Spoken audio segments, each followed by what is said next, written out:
France రాజధాని ప్యారిస్లో భారీ పేలుడు చోటు చేసుకుంది. నగరంలో రద్దీగా ఉండే చోట ఉదయం 9 గంటల ప్రాంతంలో ఓ బేకరీలో ఈ పేలుడు జరిగింది. పేలుడు తీవ్రతకు బేకరీ ఉన్న భవనం తీవ్రంగా దెబ్బతినగా చుట్టుపక్కల భవంతుల అద్దాలు కూడా ధ్వంసమయ్యాయి.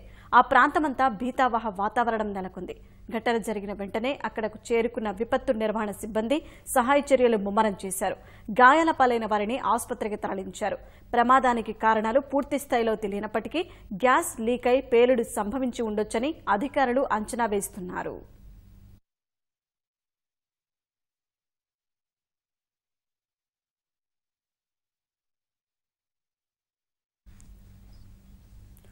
ఫ్రాన్స్ రాజధాని ప్యారిస్లో భారీ పేలుడు చోటు చేసుకుంది.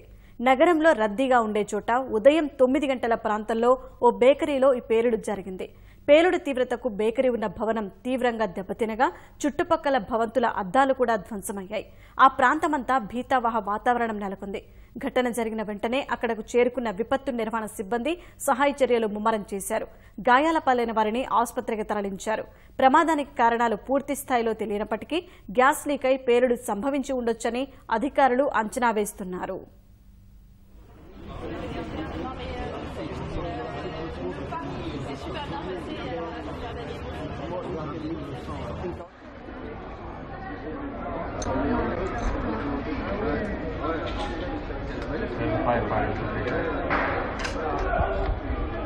Wow, look at that car, yo.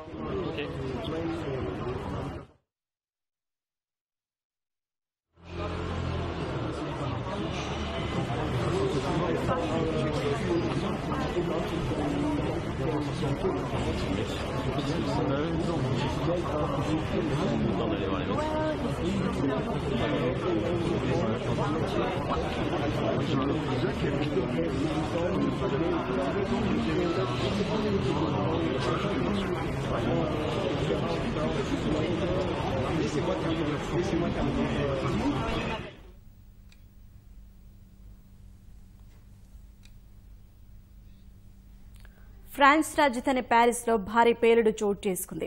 నగరంలో రద్దీగా ఉండే చోట ఉదయం 9 గంటల ప్రాంతంలో ఓ బేకరీలో ఈ పేలుడు జరిగింది. పేలుడు తీవ్రతకు బేకరీ ఉన్న భవనం తీవ్రంగా దెబ్బతినగా చుట్టుపక్కల భవంతుల అద్దాలు కూడా ధ్వంసమయ్యాయి. ఆ ప్రాంతమంతా భీతావహ వాతావరణం నెలకొంది.